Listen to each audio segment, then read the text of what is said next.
Aircraft engineers के एहतजाज की वजह से कौमी एयरलाइन का फ्लाइट ऑपरेशन मुतासर। तर्जुमान एयरलाइन के मुताबिक इंतजामिया ने कुछ परवाजें मुतबादिल ज़राए से रवाना कर दी, दीगर परवाजों को भी रवाना किया जा रहा है। इस्लामाबाद से जद्दा और दमाम की परवाजें 6-6 घंटे ताखीर से रवाना हुई। ज़राए के मुताबिक पीर की रात 8 बजे के बाद से कौमी एयरलाइन की बैनुल अक़वामी परवाजों की रवानगी बंद थी। मुतासरा मुसाफिरों में बड़ी तादाद उम्रा ज़ायरीन की है। CEO कौमी एयरलाइन की एयरक्राफ्ट इंजीनियर्स के खिलाफ सख्त कार्रवाई की हिदायत। तर्जुमान कौमी एयरलाइन ने कहा है कि सोसाइटी ऑफ एयरक्राफ्ट इंजीनियर्स की कोई कानूनी हैसियत नहीं। तहरीक का बुनियादी मकसद कौमी एयरलाइन की निजकारी को सबोताज करना है। सेफ्टी का बहाना बनाकर मंसूबे के तहत एक वक्त काम छोड़ना मजमूम साजिश है। कौमी एयरलाइन में लाजमी सर्विसेज एक्ट नाफिज है। हड़ताल या काम छोड़ने पर कानूनी कार्रवाई होगी।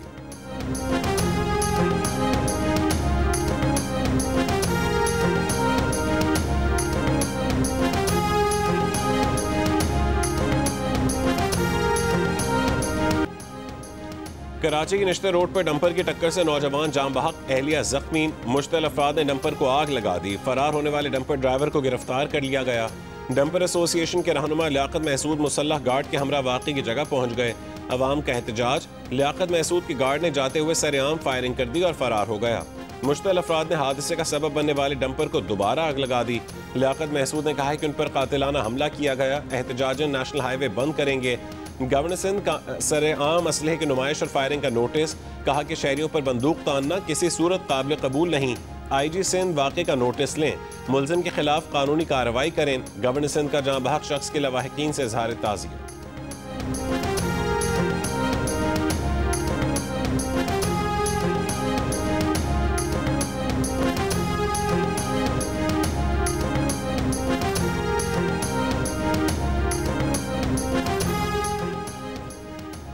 PDMA ने खैबर पख्तूनख्वा के मुख्तलिफ इलाकों में आज से बारिशों का अलर्ट जारी कर दिया। सूबे के मुख्तलिफ इलाकों में 5 नवंबर तक वक्फे से बारिशों और बर्फबारी की पेशगोई।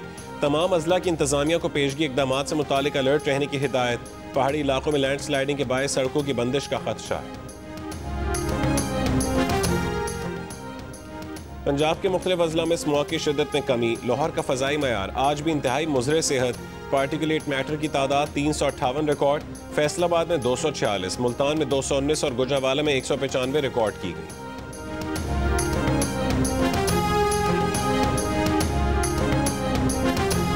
फैसलाबाद के इकबाल स्टेडियम में आज पाकिस्तान और जनूबी अफ्रीका की टीमें पहले वनडे में आमने सामने होंगी। शाहीन आफरीदी पहली बार वनडे क्रिकेट में कौमी टीम की कप्तानी करेंगे। मैच से कबल दोनों टीमों की भरपूर प्रैक्टिस। फैसलाबाद में 17 साल बाद इंटरनेशनल क्रिकेट बहाल हुई है। आखिरी इंटरनेशनल मैच 2008 में पाकिस्तान और बांग्लादेश के दरमियान खेला गया था।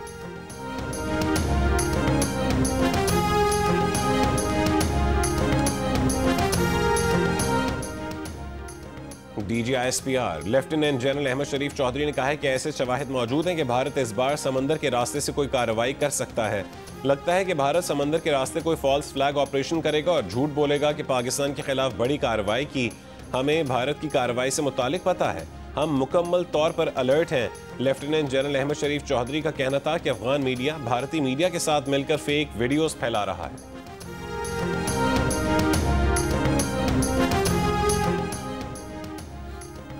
DGISPR ने कहा है कि पाकिस्तान ने अमेरिका को अफगानिस्तान पर हमले के लिए अपनी सरजमीन के इस्तेमाल की इजाज़त नहीं दी।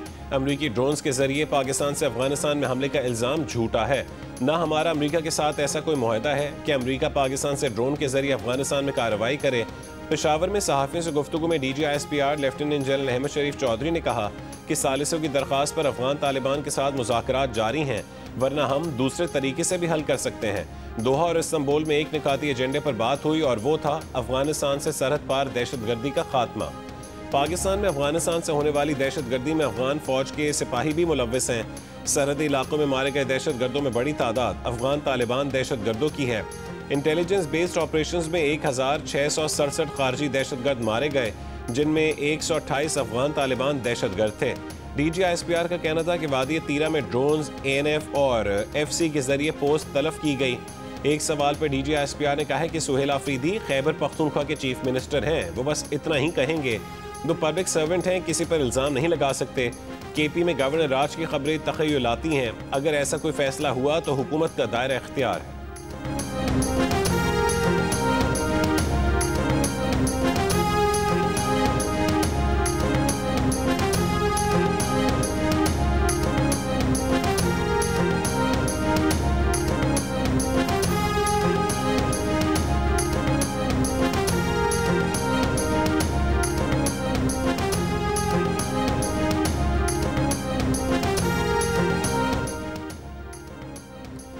वफाकी हुकूमत ने 27वीं आईनी तरमीम की तैयारी पकड़ ली। आर्टिकल 243 में तरमीम होगी।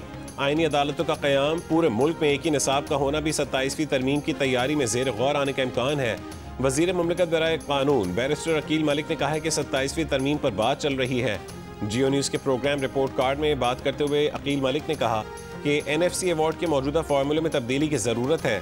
वज़ीर आज़म शहबाज शरीफ की तरफ से 27वीं आईनी तरमीम की हिमायत की दरख्वास्त पर बिलावल भुट्टो ने सेंट्रल एग्जीक्यूटिव कमेटी का इजलास जुमेरात को तलब कर लिया।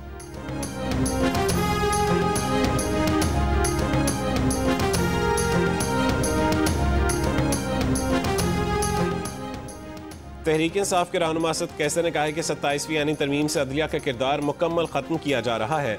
अगर पीपल्स पार्टी 27वीं तरमीम के खिलाफ खड़ी हो तो हम उनसे बातचीत के लिए तैयार हैं।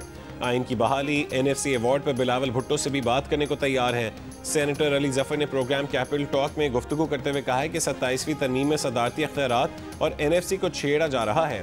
पीपल्स पार्टी 18वीं तरमीम को ट्रॉफी समझती रही है। देखना चाहते हैं कि 27वीं तरमीम पर पीपल्स पार्टी क्या पोजीशन लेती है। सेनेटर फैसल वावडा ने कहा है कि 27वीं आईनी तरमीम आसानी से पास हो जाएगी।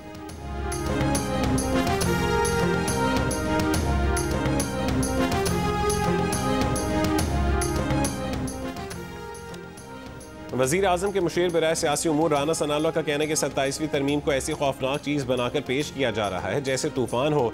जिन चीज़ों का जिक्र बिलावल भुट्टो ने किया, कौन सी चीज़ है जो ज़ेर बहस नहीं रही। इत्तेहादियों से मुशावरत के बाद चीज़ों को सामने लाएंगे। 27वीं तरमीम पर अभी मुशावरत का आगाज़ हुआ है। प्रोग्राम आज शाहज़ेब खानज़ादा के साथ में राना सनाउल्लाह का कहना था कि मिसाक़ जमहूरियत में पहले दिन से मौक़िफ़ है कि आईनी अदालत बननी चाहिए। जजेस के ट्रांसफ़र का इख्तियार हुकूमत को नहीं, जुडिशल कमीशन को होना चाहिए। NFC पर बात शुरू होगी तो पता चलेगा कि कौन नाराज़ और कौन राज़ी है। इत्तफ़ाक़ राय के बगैर कोई आईनी तरमीम नहीं होगी।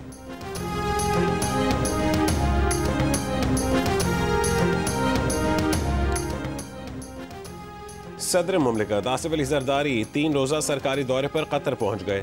सदर आसिफ अली जरदारी आलमी समाजी तरक्याती कॉन्फ्रेंस में शिरकत करेंगे। पाकिस्तान के समाजी तरक्की और जामे मुआशी नमू के इक़दामात पर रोशनी डालेंगे। सदर गुर्बत के खात्मे, सेहत, तालीम और पायदार तरक्की में पाकिस्तान की कामयाबियाँ उजागर करेंगे। सदर दौरे के दौरान मुख्तलिफ आलमी और इलाकाई रहनुमाओं और बैनुल अक़वामी तंजीमों से भी मुलाकातें करेंगे। It is a threat, it is not the law. And too often we treat everything that comes out of Donald Trump's mouth as if it is already legal just by virtue of who is saying it. And it is time to finally stand up to the bullies that make these threats, not to become the bullies ourselves. The best way to respond to Donald Trump and to defeat these kinds of threats is to actually stand up and fight back. New York के mayor का election आज होगा। Polling से पहले democratic उम्मीदवार ज़ोहरान ममदानी की New York में rally, शहरियों से वोट की अपील। ममदानी का मुकाबला न्यूयॉर्क के साबिक गवर्नर एंड्रयू कोमो और रिपब्लिकन हरीफ कर्टिस सिल्वा से होगा। ताहम सर्वे पोल्स के मुताबिक ममदानी की पोजीशन मुस्तहकम है। अमरीकी सदर डोनाल्ड ट्रंप ने एक बार फिर कहा है कि अगर ज़ोहरान ममदानी मेयर का इंतखाब जीत गए तो वो न्यूयॉर्क शहर के लिए वफाकी फंड्स महदूद कर देंगे। अमरीका की रियासतों वर्जीनिया और न्यू जर्सी में गवर्नर का अहम इलेक्शन भी आज हो रहा है। वर्जीनिया की लेफ्टिनेंट गवर्नर का इलेक्शन लड़ने वाली गजाला हाशमी के शौहर अजहर का ताल्लुक कराची से है, जबकि कैलिफोर्निया में कांग्रेस की हल्का बंदियों से मुतालिक प्रोपोजिशन 50 के लिए वोट डाले जाएंगे।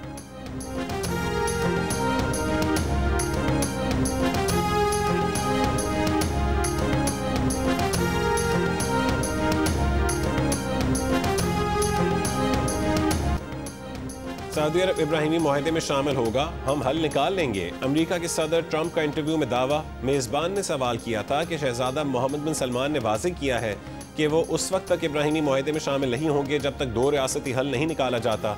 सदर ट्रंप ने कहा है कि उन्हें यकीन नहीं कि आया ये 2 रियासती हल होगा, क्योंकि ये इसराइल और ख़ुद उन पर मुनहसर है।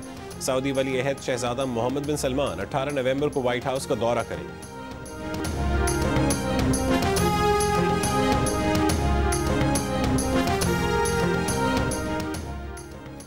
मुस्लिम वज़रा ख़ारजा ने गज़ा का नज़्म व नस्क फ़लस्तीनियों के हाथ में देने का मुतालबा कर दिया। गज़ा की सूरत हाल पर इस्तांबुल में हुए आला सतह के इजलास का मुश्तरका एलामिया जारी। एलामिया में कहा गया कि गज़ा के सियासी इंतज़ामी निज़ाम बैरूनी क़ुव्वत के बजाय मुकामी फ़लस्तीनी अथॉरिटी के पास होना चाहिए। फ़लस्तीनी अवाम के हक़ खुद इरादियत और कौमी नुमाइंदगी को तस्लीम किए बगैर ख़ित्ते में पायदार अमन मुमकिन नहीं है। इसराइली फ़ौरी तौर पर जंगबंदी की मुकम्मल पासदारी करे। इंसानी इमदाद की राह में हायल तमाम रुकावटें ख़त्म की जाएँ। कम से कम 600 इमदादी ट्रक और 50 ईंधन बरदार गाड़ियाँ गजा में बिला तात्तुल दाखिल की जाएँ। मुस्लिम वज़रा ख़ारजा के मुश्तरका एलामिया में यह भी कहा गया कि गजा में एक गैर जानेदार फोर्स तश्कील दी जाए जो अमन की निगरानी और इंसानी इमदाद के तहफ़्फ़ुज़ को यकीनी बनाए। इसराइली फ़ौज की जानिब से जंगबंदी के बाद भी हमले जारी हैं। जंगबंदी के बाद इसराइली हमलों में अब तक तकरीबन 250 फ़लस्तीनी शहीद किए जा चुके। इससे कबल मीडिया ब्रीफिंग में मेज़बान तुर्क वज़ीर ख़ारजा का कहना था कि हमास गजा पट्टी का इंतज़ाम फ़लस्तीनी कमेटी के हवाले करने पर तैयार है।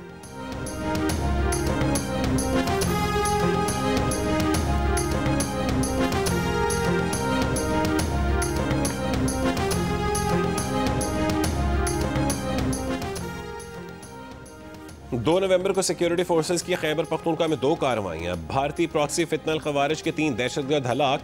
ISPR के मुताबिक मारा गया एक खारजी कासिम अफगान बॉर्डर पुलिस का फ़ाल एहलकार था।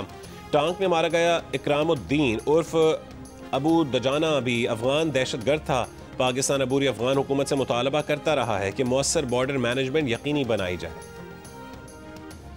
जनूबी वजीरिस्तान के आजम वर्सक पुलिस स्टेशन पर हमला। DPO के मुताबिक पुलिस की जवाबी कार्रवाई पर हमलावर फरार हो गए। करक में मद की इलाके में पुलिस और दहशतगर्दों में फायरिंग का तबादला। एक दहशतगर्द हलाक, असलहा बरामद। खैबर पख्तूनख्वा असेंबली की पार्लिमानी सिक्योरिटी कमेटी का इजलास। IG पुलिस और चीफ सेक्रेटरी ने ब्रीफिंग दी। वजीर कानून के AP आफ्ताब आलम ने कहा कि इजलास इन कैमरा हुआ जिसके बायस बहुत कुछ नहीं कह सकते। सिक्योरिटी कमेटी के इजलास के बाद तवक्को है कि अपोजिशन हमारे साथ होगी। पार्लिमानी सिक्योरिटी कमेटी के मजीद इजलास भी होंगे। इजलासों के बाद TORs बनाए जाएंगे।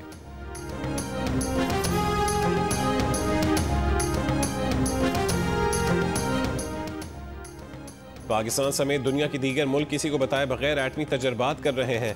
अमरीकी सदर डोनाल्ड ट्रंप का इंटरव्यू। कहा पाकिस्तान, शिमाली कोरिया, रूस और चीन एटमी तजर्बात कर रहे हैं।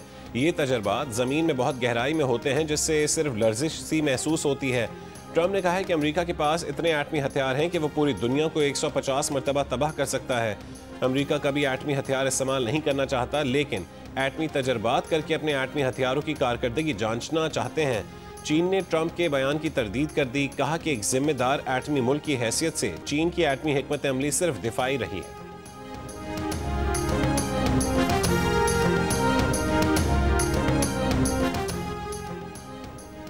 वज़ीर ख़ारजा इसहाक़ डार की तुर्क हम मनसब से मुलाकात। गजा पर वज़ारती इजलास के इनेकाद को सराहा। दोनों रहनुमाओं ने गजा अमन मुआहदे पर मुकम्मल अमल दरामद को नागुज़ीर करार दिया। इसहाक़ डार ने कहा कि मकबूजा फ़लस्तीनी इलाकों से इसराइली अफवाज का फ़ौरी इनखला किया जाए। फ़लस्तीनी अवाम तक इंसानी इमदाद की बिला रुकावट फराहमी यकीनी बनाई जाए। गजा की तामीर नौ के लिए ठोस इक़दामात की ज़रूरत है। दोनों वज़रा ख़ारजा का इलाकाई और आलमी अहमियत के उमूर पर भी तबादला ख़याल।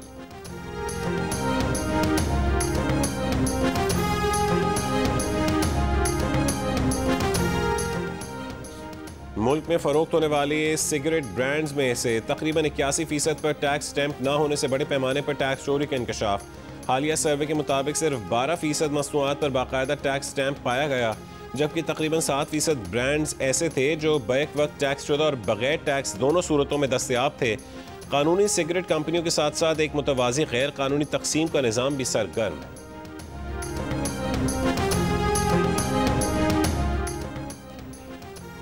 FBI ने कहा है कि टैक्स दहिंदगान की हैसियत का तयन 2024 में जमा करवाए गोशवारों की बुनियाद पर किया जाएगा। मुकर्रर वक्त के अंदर तौसी की दरख्वास्त करने वालों को एक्टिव टैक्स दहिंदगान की फहरिस्त से नहीं निकाला गया। एक्टिव टैक्स दहिंदगान की फहरिस्त में 15 नवंबर 2025 तक तमाम नए फाइलर्स भी शामिल किए जाएंगे। मुकर्रर तारीख तक गोशवारे जमा न कराने वाले 15 नवंबर तक ऑनलाइन तौसी की दरख्वास्त दे सकते हैं।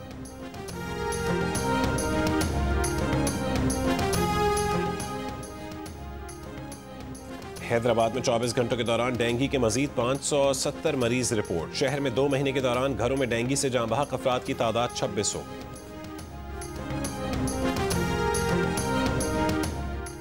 बलोचिस्तान के जिला मूसा खेल के इलाके राडाशम से 2 अफराद की लाशें और असलहा बरामद। पुलिस तहकीकात जारी। सिख मजहब के बानी बाबा गुरु नानक के 556वें जन्मदिन की तकरीबात जन्म स्थान ननकाना साहब में जारी। 3 दिन तक जारी रहने वाली तकरीबात में भारत से 2000 सिख यात्री आज पाकिस्तान पहुंचेंगे। बाबा गुरु नानक के जन्मदिन की तकरीबात में मुख्तलिफ ममालिक और अंदरून मुल्क से बड़ी तादाद में सिख शिरकत के लिए पहुंच रहे हैं। 30,000 से ज़ायद अफराद मरकजी तकरीब में शरीक होंगे।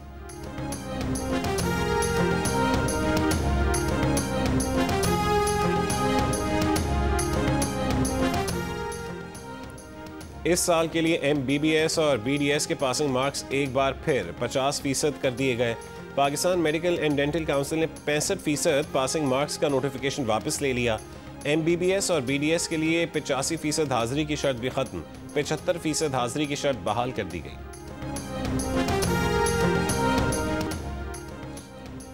इस्राइली फौज की जेल से फलस्तीनी कैदियों पर तशद्दुद की वीडियो लीक करने के बाद इस्तीफा देने वाली आला ओहदेदार गिरफ्तार।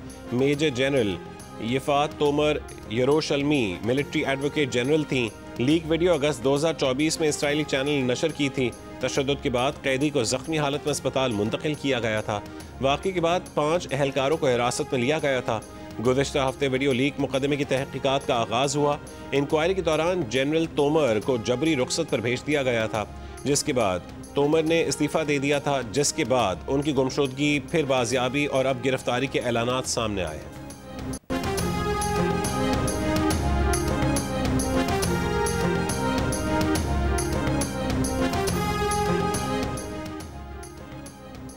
अमरीकी सदर डोनाल्ड ट्रंप ने कहा है कि उन्हें बस एक चीज़ की परवाह है और वो ये कि अमरीका क्रिप्टो करेंसी में भी चैंपियन बने।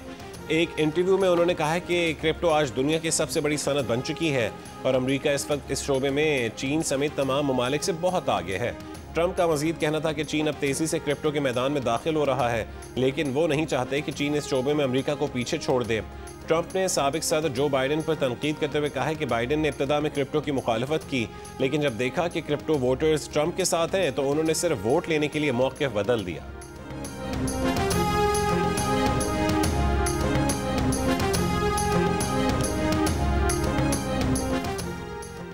बरतानिया में पनाह की दरखास्तों में रिकॉर्ड इजाफा। मीडिया रिपोर्ट्स के मुताबिक फ्रांस और जर्मनी में पनाह की दरखास्तों में नुमाया कमी आई। तारकीन वतन की बड़ी तादाद इंग्लिश चैनल के रास्ते बरतानिया पहुंच रही है।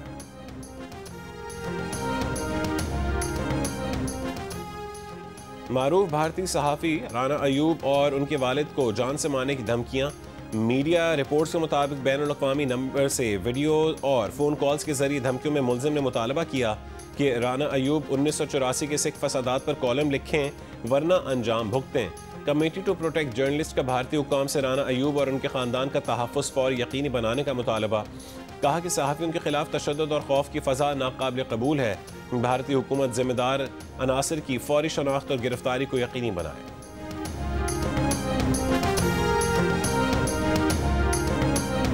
क्या ये सच है कि आप चाहती थीं कि मिसाइल मेरे मुवक्किल कामरान हैदर के खिलाफ पुलिस केस न करें? जी, ये बात सच है। अच्छा, तो बाद में आप भी इस प्लान का हिस्सा बन गई, ऐसा क्या? Objection your honour. मैं मान तो रहा हूँ कि मुझसे गलती हो गई, बहुत बड़ी गलती हो गई।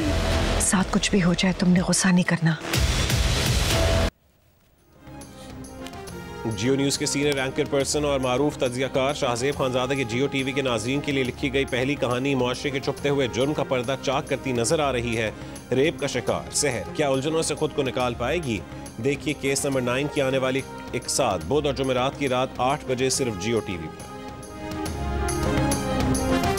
जियो जंग के इश्तराक से आर्ट्स काउंसिल में वर्ल्ड कल्चर फेस्टिवल का चौथा रोज फ्रांस के थिएटर ग्रुप और बांग्लादेश की ज्वेलरी और टेक्सटाइल डिजाइन्स ने प्रेजेंटेशन दी। मुख्तलिफ मुकालमे और फिल्म स्क्रीनिंग्स के सेशंस भी हुए। सदर आर्ट्स काउंसिल अहमद शाह ने कहा है कि इवेंट में 100 फिल्में दिखाई जा रही हैं। दुनिया के मारूफ आर्टिस्टों का काम शोकेस कर रहे हैं।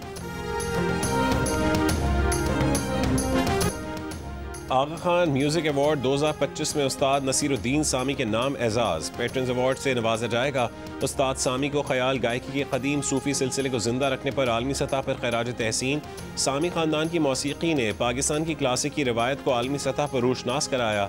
आगा खान म्यूजिक अवार्ड्स की तकरीब लंदन में 20 से 23 नवंबर तक मुनक्किद होगी। पाकिस्तान के सामी खानदान और भारत के वारसी बरादरान को ये अवार्ड 21 नवंबर को दिया जाएगा।